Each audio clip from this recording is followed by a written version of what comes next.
talking about a blog strategy, and just like to make clear, although I think that AdWords is the biggest opportunity because of elements of scalability and control, it's not that I don't think that there's a lot of value in other online marketing disciplines.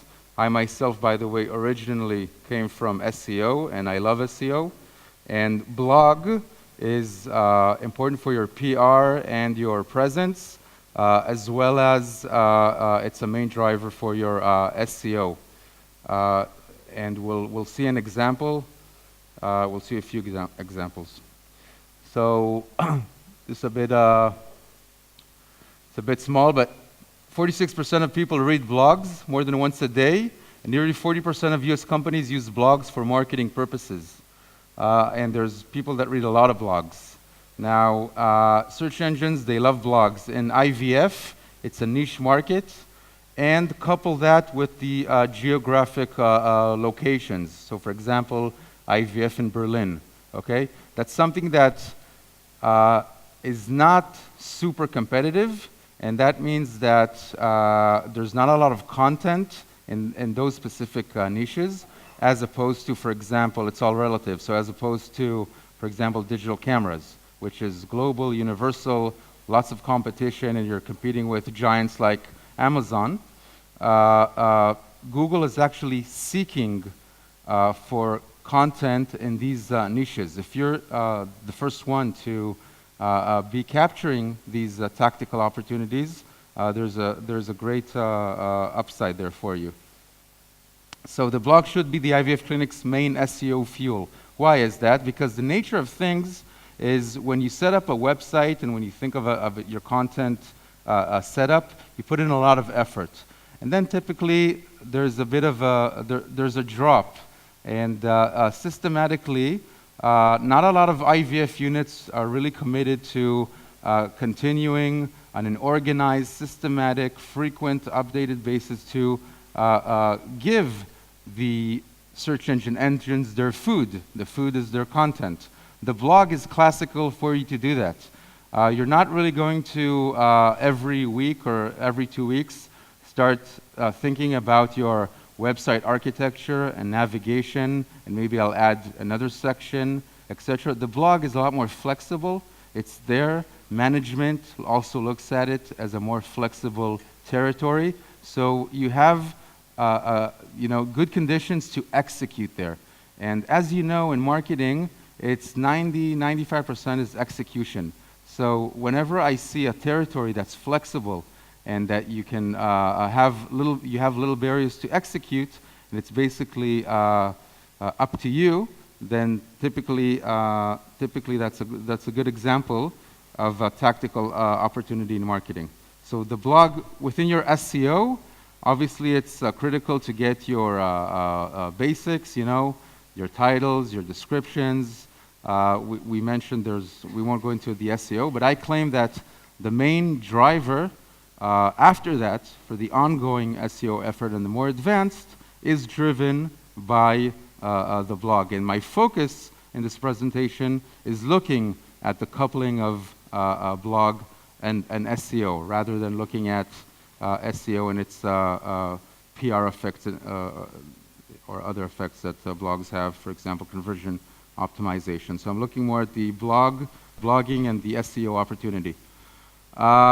Here's one example from Ottawa Fertility Center. Can I just get an opinion? First impression, like first thought, don't think too much. What do you think about this? There's no image. People love images, okay? The headline. If you guys are serious about blogging, some of you are journalists, some of you are writers, some of you may have heard of John Caples. Search for John Caples' book on advertising headlines. He's one of the guru of advertising, and he has. You can also read the summary online. Check John Caples headlines. Just Google that, and like this lady here said, the headlines need to have certain kick. They need to have certain keywords and a certain kick. to it, rather than just being neutral. As we know and heard, people don't necessarily read on the internet, they skim. Okay, just like you take a newspaper, you want to skim the article. That means that you want to give them, a very appealing first headline as a gateway to the user, should I continue reading or not. And also, we don't see it here, but there's no what's called subheadlines, and you really want to put a headline above each one or two paragraphs to help them skim, and it's an opportunity for you also to get more SEO keywords inside. This blog did a better job as far as giving a personal message. This is the doctor heading the IVF clinic. We talked about the need of IVF clients for empathy, for personal, for discreet, and for trust. And I can tell you across the board on the internet, in cases where especially services business, also blogs, personal blogs, there's something very authentic, very appreciated by users when they see a picture of a real person. A lot of people know that, some don't, and most, whether they know it or not, they don't do it. I think it's something for you guys to consider. Also especially, and we'll see an example that even goes beyond this. And here's the image of the post itself. What's not good here, and again it goes back to execution and quality assurance, is that you see this like white space here. It doesn't look. It looked like someone sort of inserted to their content management system the image. The dimensions of the image is not necessarily, it doesn't fit the layout. When you're managing a blog, it's easy to sort of say, oh, it's okay, I don't have time, I need to go to my next task. But you really want to insert the images with the right dimensions in the right layout, because people will notice that. So definitely good on the images, especially on going on the personal. And look at your site. Look not only in your blog, look at your site. If people love to see people. They don't like the anonymity of the internet. And look at your About Us. Look at your homepage also. Look at your blog. Are there images of my team, of my leaders, of the IVF units? Am I showing it? If not, you need to ask yourself, is it beneficial for me to do so? Here's another one. What they did here is they sort of stuck the blog, which starts down here, on their standard template. So it's a bit confusing. Typically, in the blog, you want to be not so salesy, and you don't want to have too many hard links to hard selling. People don't appreciate that. And you want to help them quickly reach the content. The fact that I've got an inquiry form that's quite dominant here. I've got above the fold. Above the fold is the area that the user sees without needing to scroll on the desktop. So this is not a good example. You wanna start bubble the content, the non-commercial content straight away. Here's one that's using images of self and that, but obviously it looks like very childish and unprofessional. Too much hype on exclamation marks, these dots, and also the overall layout. Use of all these public widgets. You have to really be careful on what you use, because some of them may portray a picture of, sort of a free site, not serious site. You want to see which widgets you put on your site and your blog and which are not. This is a good example, Melbourne IVF. They not only portray the people, the person that leads it, they took a team that's working in these clinics in Melbourne IVF, and they even go further into positioning them as thought leaders, leading minds, okay? Now, there's also another benefit here, and I've seen this over and over again, not in IVF, but in other businesses, and it shouldn't be different in IVF. When you empower someone on your team to become a blogger, for example, they can contribute a blog even once a quarter. Okay, it's not a heavy task. Everyone's busy, no one's got time, but if they even contribute an interesting post once a quarter, you've got a great opportunity in looking inside your team, and it doesn't have to be a senior person, but it does need to be someone who knows how to write something, someone that has got a value to give. You can also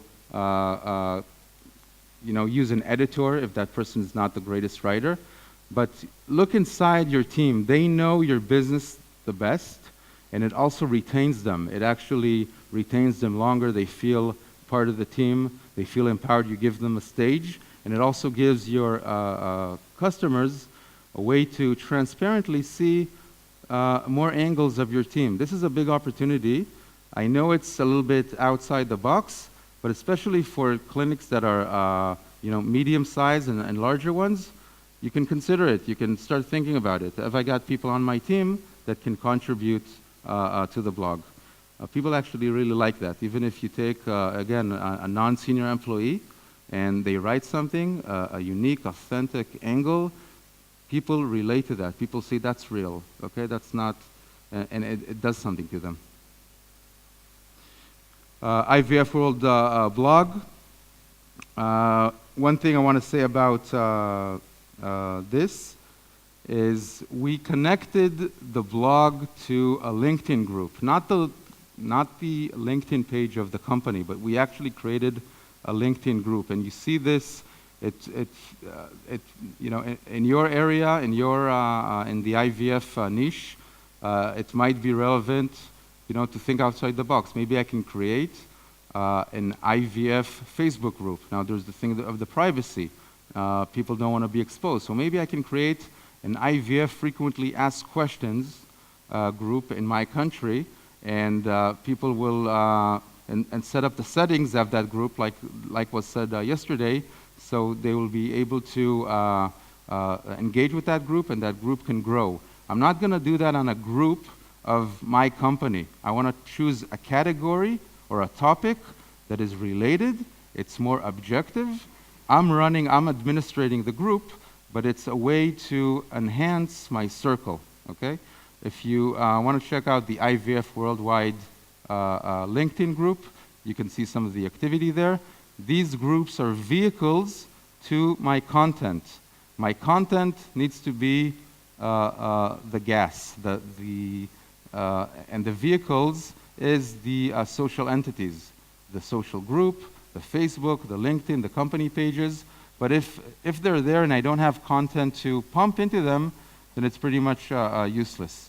Also, the group itself, once it's a group and not a company page, people feel more comfortable in communicating and basically also sometimes promoting themselves, but let them promote themselves. You'll win at the end because you're administrating the group, and it'll give you a lot of value. Okay, we're going to go over some tips. Some of them we already talked about. So again, a reminder, this session is more about getting the SEO appeal, SEO kick out of the blogs, and we'll see an example soon. So you start with a keyword research on the Google AdWords Planner, and we'll see an example. Ideation, creating ideas. So this is the key point, basically, of writing blogs. It's finding the ideas, okay? And we'll see that in the example. Now, I think that the minimum to have a blog effective is having 2 posts a month, okay? And I think it's not impossible for 80% of you to achieve. Writing does take time. It always takes more time than the boss thinks it should take. There's proofreading, and you wanna put an effort in it. But if you commit yourself to the X amount of time that it requires twice a month, and you have the patience, I can guarantee you that after 4 months, you'll see clear initial results, especially assuming that you also pump it into your social marketing vehicles. Create killer headlines. Check out John Caples on Google and have a read. It'll be one of the best reads you'll ever have if you're interested in advertising. Show images in posts. You know, there's places like istockphoto.com. You can be a member there. Each image costs, you know, a couple dollars. There's also some free image banks, but I prefer something more like iStockPhoto. And basically, you type in the sort of idea or topic that you want. You get all these images. You can choose it, and you can use it. Occasionally, also blending in some images from within your physical location or from real people, in addition to this clip art, is the recommended mix. Enter the world of video. I spoke about this a few times. This is also, again, a big opportunity. It hurts me when I see a big opportunity and not utilized. So this is, I'm feeling the pain here again. We live in a special time. We have to open our eyes and understand that. The fact that, you know, again, with an iPhone 5, great video recording capabilities, you can buy a tripod for 30 bucks, put it up, take it, you know, of something.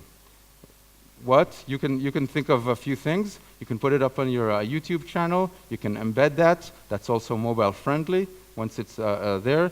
Start thinking of your video strategy, okay?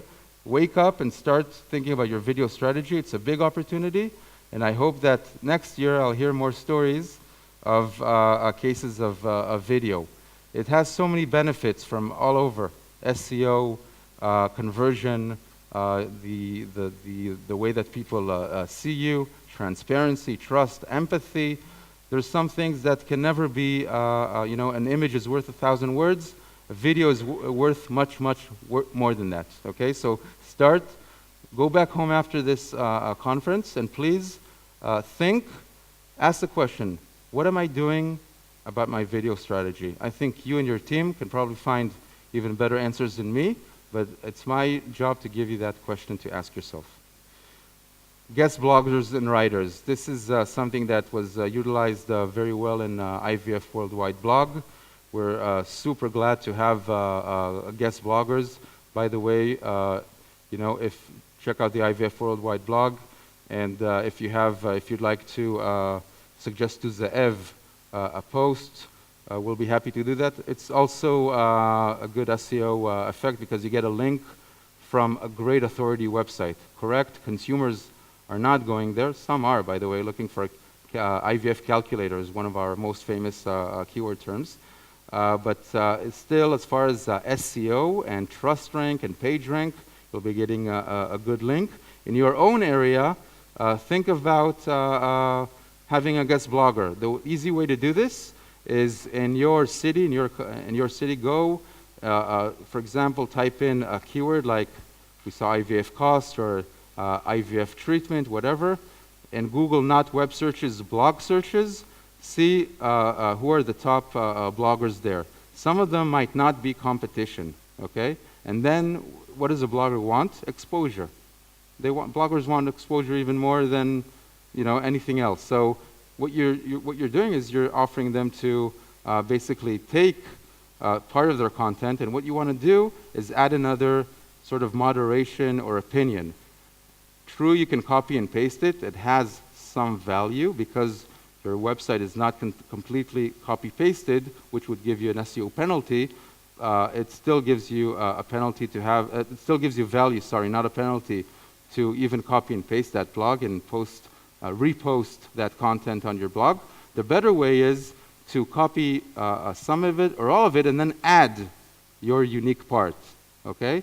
Which will produce unique text that's good for SEO, and also will give the world your distinct angle about whatever topic was discussed.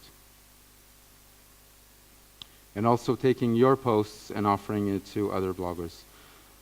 Linking, we talked about that. Soft call for actions around posts. I showed a bad example of something that's too dominant, but you don't have to go to the other extreme as well. Like you can have a post, and below you can have join our newsletter, get our PDF, 10 things you must know about IVF.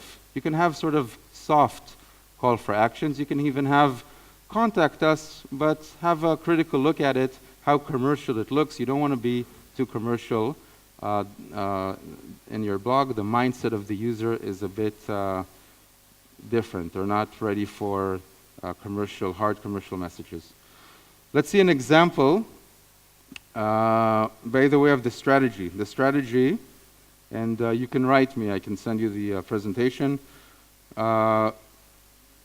You focus content strategy on SEO, and number 2, you start with keyword research and then ideation. So let's see that. Okay, I did a keyword research. I don't remember which geography I took, probably United States.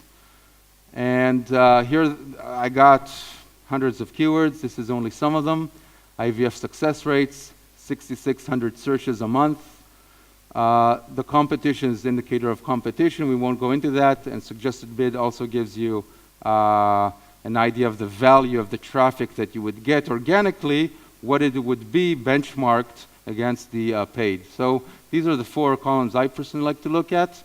I chose IVF success rates. Is IVF painful? Fertility pills. At this stage, I'm at the keyword research. Now comes the ideation. I'm looking at these keywords. What ideas, what relevant ideas that I can execute on, write on. So these are some examples, by the way. I think I'm a great marketer. I don't think I'm a great writer. So you guys, some of you that are better writers can probably have better ideas, but you'll get the picture. So what are the real IVF success rates in San Diego, California? Okay, so I'm taking the idea, the keyword of IVF success rates, and I'm adding, so what are the real IVF success rates to make the headline a little bit more appealing? Okay, like I've got some inside information that would probably increase my click-throughs when people see that headline, and I'm adding the descriptor of, if I'm an IVF clinic in San Diego, California, I'm doing that. Now, maybe it's relevant for you to write something like that. Obviously, you need to have something to say. But again, you'll have the answers. The more important thing is to ask the right questions. So asking the right question is, what can I write that has a kick in the headline and a descriptor for my location? This is something quite effective. If you're able to write 300 words for that, okay, most likely Google won't have a lot of results about IVF success rates that are updated content in San Diego, California. And if you've got an authority site and you're linking from the homepage to that blog post and you've got the social links, I can almost guarantee you that you'll get rankings for it. I don't know if it'll be number 1 or number 20, but you'll start getting there, and then after that you'll start seeing how to increase it. But first you'll see where you're at, okay? Are you result number 15? Or you probably won't get, number 1 may be quite hard, maybe under a blog search. But that's that example. You can also, this is a more dry one, so I wouldn't use that. Is IVF painful? It goes back to your point. It's not too sexy. And probably the last one is also a good example. Toughest part of a fertility diet is still watching others eat. Okay, so you're taking something that may be a bit humorous, and you still have the keywords there. Fertility diet, but this one's better because it's got as far as SEO, it's got the descriptor inside. Start thinking of your headlines. How can I change the tactic of my post, of my content marketing, in order to facilitate the fact that I've put a location descriptor in my headline. It's enough that you do that. I can guarantee you that you'll significantly increase your not only your traffic, but your sales, because you can get traffic from someone that's doing a research and overseas, a school paper. So this is relevant. This is very quality traffic for you guys. A great example, Simple Works. This blog took a video that's not theirs from YouTube, embedded into their site, okay, see the process of IVF in this video, and if you search for IVF process, they come up and they put some keywords, their analysis, just like the example I showed of copying and then adding your own part. That's what they did. Simple. Maybe not super insightful, maybe not something super original, but it works, okay? So even if you take existing videos of others from YouTube and add your own angle, it works. Why does it work? Because people that watch this, here's the secret, they stay more on the page. Google sees today human factors, usage factors, stronger than they see technical factors like links and keywords, saturation, and all this stuff. So if people stay here twice as much as they say on the average competing website, Google will notice that, and they will award you for that. They will strengthen your SEO. Okay, so simple works. Just one last example. Actually, I'm running out of time, but I'll send you the example if you'd like. Here's my personal mail, Itai, itai.levitan@gmail.com. So I can send you the presentation. By the way, as I said, I'm free for second opinions. Whatever it is in online marketing, if I don't know, I'll say I don't know. If I've got some value to add and I've got time, I'll answer you. Okay, I like helping out, so you can send me some stuff. And even if you're redoing your website in a year, hey, I saw you in Berlin. What do you think about this? I'll be happy to give you my opinion.